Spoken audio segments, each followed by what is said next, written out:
Oke. Jadi kita mulai. Sebelum kita belajar kebenaran firman Tuhan, sebaiknya kita berdoa dulu, oke? Mari kita bersatu di dalam doa. Kami mengucap syukur pada pertemuan kami pada hari ini, Tuhan. Setiap kami, Tuhan, boleh kami dikumpul Tuhan untuk kami belajar, untuk kami bisa mengerti, untuk kami bisa merenungkan kembali atas pengorbanan Tuhan bagi setiap kami.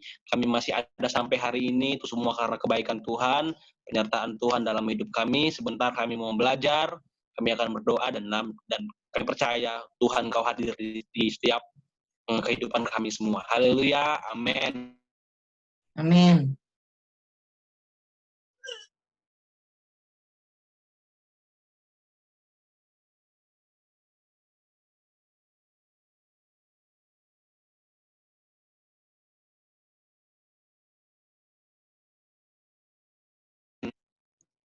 Dari pembahasan kita pada hari ini, itu yang pertama dikatakan bahwa di dalam Matius 28 ayat 19, karena itu pergilah, jadikanlah semua bangsa muridku, dan baptislah mereka dalam nama Bapa dan Anak dan Roh Kudus, dan ajarlah mereka melakukan segala sesuatu yang telah kuperintahkan kepadamu, dan ketahuilah aku menyertai kamu senantiasa sampai kepada akhir zaman. Nah, adik-adik, teman-teman semua, di sini ada nggak teman-teman yang sudah pernah penginjilan gitu? Yuk, abang mau nanya dulu dong sama Samuel. Boleh cerita, Samuel, pernah nggak Samuel ajak teman-teman Samuel, maksudnya, ayo penginjilan gitu, pernah nggak? Belum pernah, Bang. Oh, belum pernah. Belum. Yang lain. Maksudnya pernah nggak kalian itu contoh kalian ajak mereka ke ini aja gitu kan, ke komsel atau ajak ke gereja atau ajak ibadah, itu pernah nggak? Pernah, Bang. Pernah ya? Pernah nggak dia datang ke ibadah? Ke gereja contoh gitu kan? Pernah ngajak, tapi mereka bilang kan terlalu sibuk juga dengan gereja mereka. Oh, tapi Samuel udah ajak gitu ya? Udah ada pernah. Oh, 3 orang kemarin. 3 orang ya. Nah, itu ibarat kata itu berarti penginjilan juga. Yang lain boleh abang mau lihat dengar Yosua dong. Yosua, boleh tampilkan fotonya, Dek? Boleh Yosua tampilkan fotonya. Abang mau bicara nih sama Yosua. Halo Yosua. Ya, Yosua, aduh, apa kabar? Mic-nya, boleh dibuka mic-nya. Ini teman-teman kalau kalian mau catat juga boleh. Boleh. Oh, patah-patah suaranya ya. Berarti jaringan kamu ya berarti. Ya. Oke, boleh di yang lain. Victor coba buka fotonya, Dek. Mana nih orangnya kok nggak muncul gitu kan? Oh, nggak dengar suara. Oke, nggak apa-apa. Jadi penginjilan itu adalah menceritakan kabar baik gitu ya, penginjilan gitu. Nah, jadi kalau teman-teman, adik-adik, kalian semua pernah melakukan penginjilan, ceritakan kabar baik gitu kan kepada keluarga gitu kan, kepada teman-teman kalian mungkin yang belum percaya sama Tuhan, kalian ceritakan kepada mereka gitu. Oh, kami itu kalau kami ke gereja itu tuh kami tuh memuji Tuhan, kami seperti ini. Nah, itu ibarat kata itu seperti penginjilan juga ya. Nah, seorang murid adalah seorang siswa atau pembelajar, seorang yang berjalan begitu dekat dengan gurunya agar kita menjadi seorang guru di dalam pikiran dan perbuatan. Nah, jadi seseorang yang dikatakan siswa itu mereka ibarat kata itu mereka itu lebih dekat kepada gurunya. Nah, jadi supaya si siswa itu bisa mendapatkan ilmu, supaya si siswa itu bisa belajar gitu dari gurunya. Pernah nggak kalian tuh belajar sama guru gitu ya? Pasti kalian pernah belajar ya? Dari SD, SMP kan pasti pernah belajar ya? Nah, contoh, siapa di sini yang dekat sama gurunya? Anes dekat nggak sama gurunya? Pernah nggak dekat sama guru? Dekat. Ya, jadi cerita dong ya kan kalau gimana gitu kalau lagi sama guru, Pak kalau gini-gini, maksudnya supaya dapat nilai baik atau gimana nih? Enggak lah. Ya memang dekat Iya, aja. oh gitu, dekat gitu. Iya. Jadi ibarat katakan kita ini harus bisa dekat kepada guru kita. Nah, seperti itu juga kalau kita mau dekat dengan Tuhan. Nah, ibarat kata Tuhan itu kan guru besar, guru agung kita. Kita harus lebih sungguh-sungguh dekat sama Dia. Kita harus bisa lebih sungguh-sungguh mengasihi Dia, gitu ya. Nah, di dalam Matius 10 ayat 25 dikatakan, Yesus berkata kepada murid-muridnya, mohon maaf ini agak jaringannya agak ini ya, mohon maaf. Nah, di dalam Matius, boleh teman-teman, siapa yang kita boleh dong kita buka ya kan, biar kita belajar sama-sama gitu.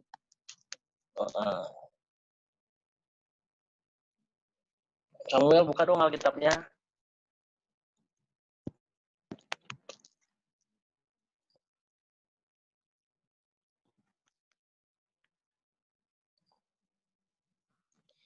Di Matius 10 ayat 25, boleh dong satu orang baca? Abang mau dengar nih suara siapa ya? Yosua deh, suara Yosua. Boleh dong baca dong. Matius 10 ayat 25, boleh dibuka.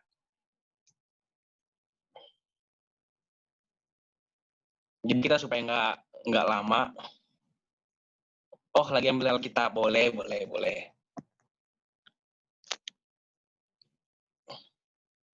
Oke, nanti aja, biar abang yang bacain.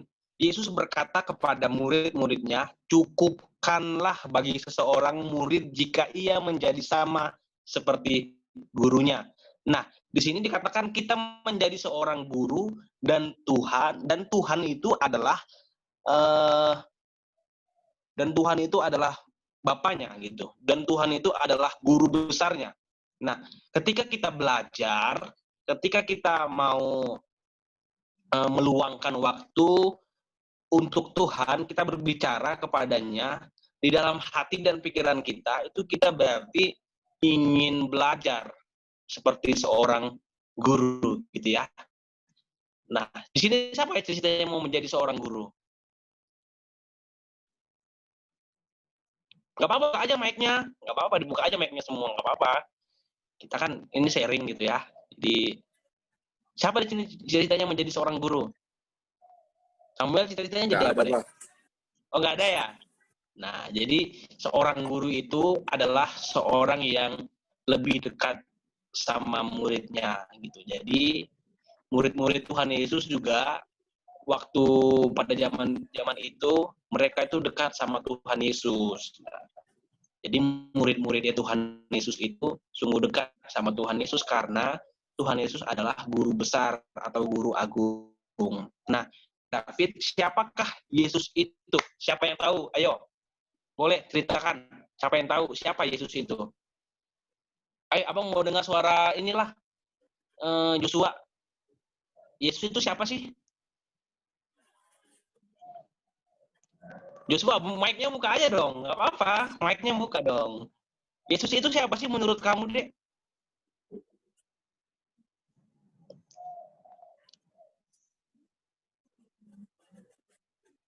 Oh, lagi bising ya di sana. Oke. Berarti cuman kita berdua ini. Oke, siapa? Kalau ya Samuel, Yesus itu siapa Samuel? Allah yang kita imankan, Bang. Yang kita percaya. Allah yang kita percaya. Allah yang hidup. Oke, terus apa lagi? Terus apa lagi? Itu aja sih pengetahuan saya, Bang. Oke, boleh. Nanti boleh dicatat ya. Anes boleh catat juga. Anes, menurut Anes, Yesus itu siapa? Tuhan, guru, terus juru selamat manusia. Selain itu ada lagi. Ayo, siapa lagi? Joshua? Nggak apa-apa, di chat aja Joshua. Kalau jaringannya kurang bagus nggak apa-apa. Berarti itu aja ya. Jika Anda dapat mengulang langit seperti sebuah gulungan kitab, apa yang Anda lihat? Nah, Alkitab mengajarkan bahwa sesungguhnya ada 3 langit. Di dalam Alkitab dikatakan ada 3 langit yang mengatakan bahwa Yesus, siapakah Yesus itu? Langit yang pertama adalah atmosfer yang mengelilingi kita. Nah, itu langit yang pertama. Langit yang kedua adalah tata surya, ketika kita diisi dengan planet-planet, bintang-bintang, dan kegelapan yang tak dikenal. Langit yang ketiga yang Alkitab sebut adalah Firdaus. Siapa yang tahu Firdaus? Ada pernah dengar nggak Firdaus itu seperti ini, kayak tempat yang begitu, wah, begitu luar biasa gitu kan mungkin ya.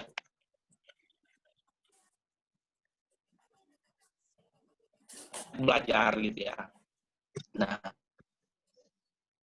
Firdaus itu tempat apa sih? Ada yang tahu nggak? Apa? Firdaus. Pernah dengar Taman Firdaus nggak? Firdaus pernah. Nah, itu tempat yang paling indah ya. Nah, jadi tadi dikatakan ada berapa langit? 3. 3 ya. Dicatat aja kalau mau adik-adik teman-teman mau catat boleh dicatat. Yang pertama itu adalah atmosfer yang mengelilingi kita. Nah, jadi kita ini dikelilingin oleh atmosfer. Nah, yang kedua tata surya. Jadi kita ini diisi dengan planet-planet, bintang-bintang, dan kegelapan yang tidak mungkin kita kenal. Kita nggak kenal gitu ya. Jadi di dalam bumi ini itu ada planet, bintang-bintang, dan kegelapan yang tak dikenal. Itu semua siapa yang ciptakan? Tuhan Yesus kan. Jadi Yesus itu sebenarnya adalah guru besar, guru agung kita, yaitu yang kita percaya gitu kan. Jadi kita kan di dalam agama kita kan Kristen gitu kan. Kristen berarti kita percaya sama Tuhan Yesus. Nah, bukannya di dalam kekristenan ini tuh kita hanya percaya sama Tuhan. Nah, tentu kita percaya sama Tuhan. Jadi kalau agama lain pun mereka percaya sama Tuhan mereka gitu kan. Tapi kita kan percaya bahwa kita memiliki Tuhan, kita memiliki Allah yang menciptakan semua dunia ini gitu. Nah, jadi selanjutnya menurut Alkitab suci itu adalah tempat kediaman atau tatah Tuhan. Nah, jadi ketiga langit tadi itu adalah tempat yang Tuhan dimiliki oleh Tuhan. Tuhan yang memiliki segalanya. Oke, jadi Tuhan berada di situ gitu ya. Nah, beberapa kejadian ternyata di dalam kitab suci di mana langit terbuka dan manusia fana diberi hak mereka lihat dan dengar, merubah perspektif mereka dan mentransformasi hidup mereka. Sebagian besar dari kita berpusat terutama kepada hubungan kita dengan sesama, dan keadaan kita seringkali kita dibebani dengan aktivitas, tantangan-tantangan, kesulitan, dan penderitaan yang menyertai kehidupan kita. Jadi kita ini diciptakan Tuhan itu bukan kita ini berjalan secara mulus gitu ya. Jadi kita pasti ada prosesnya Tuhan. Jadi mungkin di saat Samuel lahir sampai Samuel besar sampai hari ini itu semuanya ada proses. Jadi di dalam pernah nggak Samuel itu waktu kecil itu tuh mungkin pernah sakit gitu ya, mungkin pernah jatuh main bola atau apa, nah, mungkin pernah kan, pernah nggak? Pernah, Bang.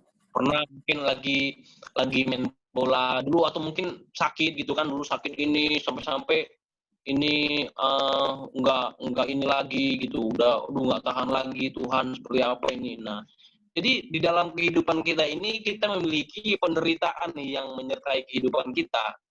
Nah, Tuhan mengizinkan itu untuk kita bisa melalui proses-prosesnya itu, untuk kita bisa melakukan tahap demi tahap selanjutnya, oke? Ya, jadi seperti itu dalam kehidupan kita. Nah, Alkitab yang adalah firman Tuhan menyingkapkan kenyataan dan kebenaran-kebenaran mengenai surga dan Tuhan. Di dalam Alkitab kita mempelajari bahwa Yesus Kristus, anak Tuhan, itu duduk di atas sebelah tahta dalam surga, di sebelah kanan Bapaknya. Nah, manusia membuat ragam pandangan mengenai identitas Yesus Kristus. Beberapa orang percaya bahwa dia adalah seorang nabi, guru, atau humanitarian yang pernah hidup dan telah meninggal pada zaman dahulu. Nah, jadi Alkitab dengan jelas dikatakan bahwa kebenaran mengenai surga dan Tuhan itu sudah jelas dikatakan dalam Alkitab bahwa kita memiliki Yesus Kristus, anak Tuhan, itu duduk di sebelah tahta di dalam surga, di sebelah kanan Bapaknya. Kita ini adalah anak-anak Tuhan. Nah, kalian pernah nggak sih kalian itu waktu kalian sekolah minggu, kalian itu diajarkan seperti ini, contoh seperti ini ya. Siapa yang pernah ini, contoh kan guru, mungkin guru sekolah minggu kalian itu pernah bilang kayak gini, siapa yang pernah berdoa setiap hari gitu, siapa yang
Adik.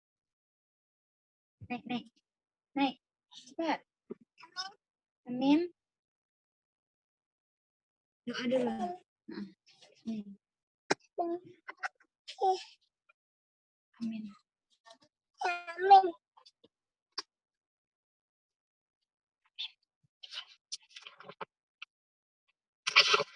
Oh,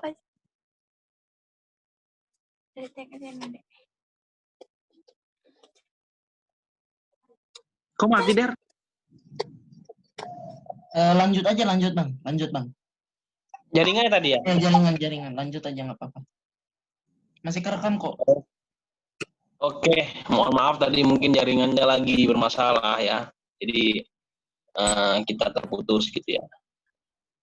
Nah, dikatakan di dalam Alkitab, di dalam Matius 16 ayat 15, Yesus bertanya kepada pengikutnya dengan pertanyaan, menurutmu siapakah aku? Nah, jadi soal yang pertama yang akan Kak tanyakan kepada teman-teman.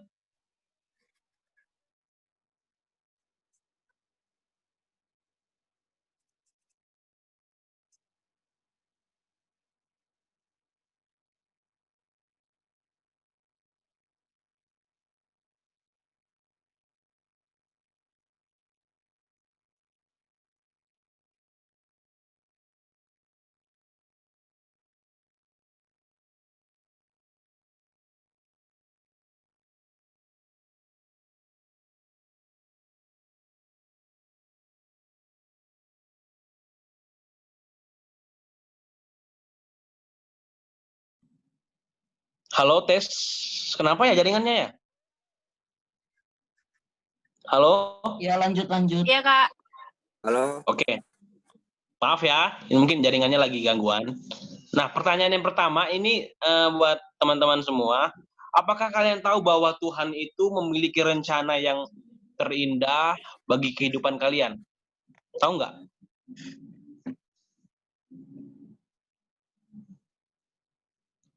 Anes boleh jawab. Samuel. Ini teman-teman Samuel sekolah. bukan. Nggak apa-apa, kita biar belajar ya gitu ya kan. Apakah kalian tahu bahwa Tuhan itu memiliki rencana yang terindah dalam hidup kalian? Kalau tahu sih enggak, tapi yakin. Yakin ya? Oke, boleh. Apalagi? Aja. Percaya, Bang.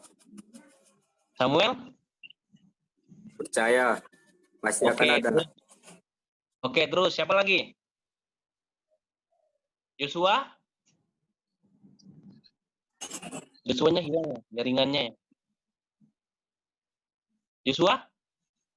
Yakin? Yakin ya? Iya, Joshua ngomong-ngomong nih. Malu ya kali ya. Iya. Jadi Yesus itu memiliki rencana yang terindah di saat kalian itu sedang berada dalam kandungan ibu kalian. Tuhan itu sudah merancangkan yang terbaik bagi kalian. Ya. Jadi kalian itu harus percaya penuh kepada Tuhan bahwa jalan ke surga hanya ada dalam Tuhan. Gitu ya. Jadi kita harus yakin bahwa Tuhan itu adalah satu-satunya yang terindah dalam hidup kita. Nah, jawab pertanyaan yang kedua, apakah teman-teman percaya bahwa mengenal Yesus dan mengarahkan matanya kepada kalian bahwa itu bisa merubah hidup kalian? Kak David ulangi, bahwa apakah kalian percaya bahwa mengenal Yesus dan kalian itu mengarahkan matanya kepada Tuhan dan kalian percaya bahwa Yesus dapat merubah hidup kalian? Jadi kalian itu harus Percaya. memandang ke depan bahwa saya percaya bahwa Tuhan Yesus adalah jaminan yang kekal dalam hidup saya. Seperti itu, kira-kira seperti itu. Percaya ya? Percaya, Bang. Jadi kita harus lebih sungguh-sungguh dekat sama Tuhan, lebih sungguh-sungguh yakin bahwa jaminan keselamatan itu hanya ada di dalam Tuhan Kristus. Amin. Nah, karena Yesus adalah pencipta kita, di dalam Kolose 1 ayat 17, Kak David bacakan bagi kita semua, ia adalah terlebih dahulu dari segala sesuatu dan segala sesuatu yang ada di dalam dia. Jadi Tuhan itu udah terlebih dahulu ada dalam hidup kita. Sejak kita lahir, itu Tuhan sudah ada dalam hidup kita. Kalau kita mau percaya, kalau kita mau lebih dekat mengenal Tuhan Yesus lebih sungguh-sungguh, Kak David percaya bahwa kita pasti akan memperoleh jaminan keselamatan dari Tuhan Yesus. Nah, di dalam Ibrani 2 ayat Ibrani yang pertama ayat ke-10, boleh dong dibacakan satu orang? Anes dong boleh bacakan Ibrani 1 ayat 10. Bentar, Kak. Ya, boleh. Berani. Ibrani ayat yang ke-10.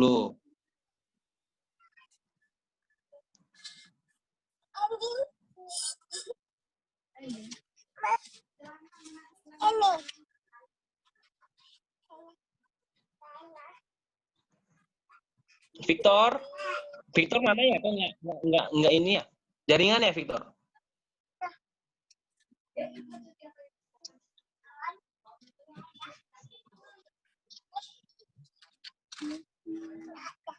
Ibrani berapa, Kak?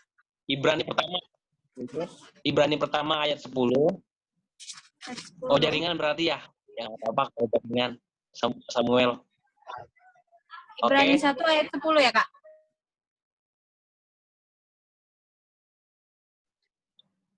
Dan Boleh? pada mulanya ya Tuhan, Engkau telah meletakkan dasar bumi dan langit adalah buatan tangan-Mu.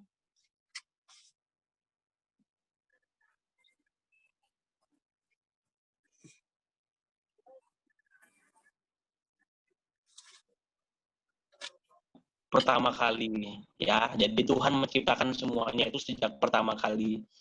Karena Tuhan adalah pencipta kita. Jadi Tuhan sudah menciptakan pertama kali dalam hidup kita. Jadi yang kedua adalah Yesus adalah penopang kehidupan kita. Kristus bukan hanya pencipta seluruh kehidupan yang bijaksana dan berkuasa, dia juga setia menopang ciptaannya. Jadi Yesus itu adalah penopang kehidupan kita sejak kita ada sampai hari ini. Kita percaya bahwa Tuhan Yesus adalah pencipta kita. Siapa yang tahu arti menopang?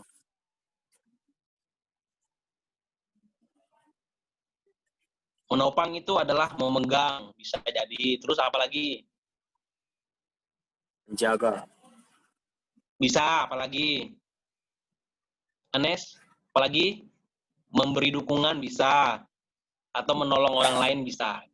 Jadi, Yesus adalah penopang kehidupan kita. Kita harus percaya itu, oke?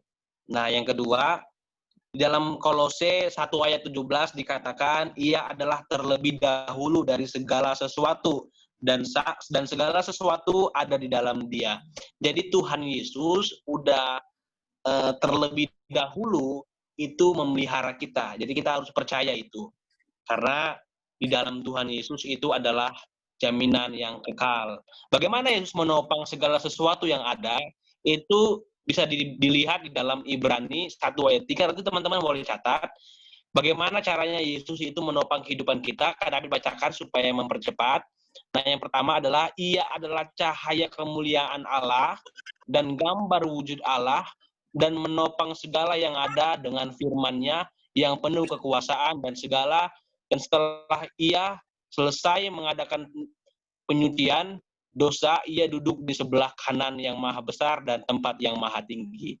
Jadi Yesus sudah terlebih dahulu menolong setiap kehidupan kita, dan kita harus percaya bahwa pertolongan kehidupan kita itu hanya ada dalam Tuhan Yesus. Amin. Amin. Amin. Oke, jadi gitu aja kita pertemuan pertama hari ini sampai di sini. Sebelum kita berdoa, kita nyanyikan satu lagu ya. Satu lagu aja sebelum kita berdoa. Kita nyanyi sama-sama ya. Kita nyanyikan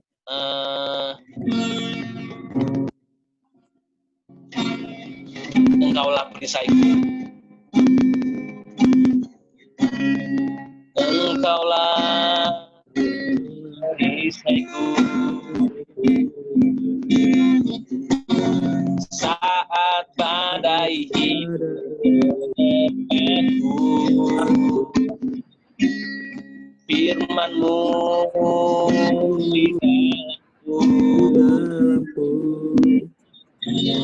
pulihkan jiwaku dan berdiri di tengah badai.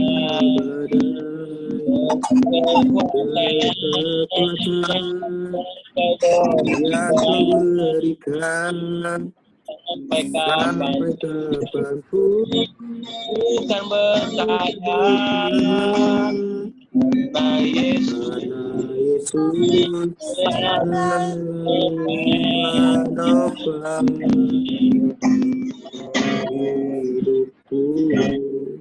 Oke, thank you. Jadi kita harus lebih sungguh-sungguh dekat sama Tuhan, karena Tuhan adalah jaminan yang kekal dalam kehidupan kita. Dia sudah menciptakan yang terbaik bagi kita, bahkan dia sudah memberikan rencana yang terindah sejak kita lahir sampai hari ini. Kita ada dalam lindungan Tuhan. Amin.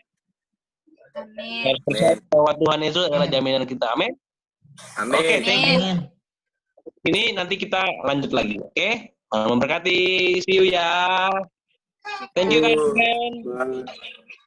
Sama-sama katakan thank you Kak Deren gitu. Thank you Kak Thank you, Kak Deren. Dari. Sama-sama. Tuhan Yesus Oke, memberkati. memberkati Kak.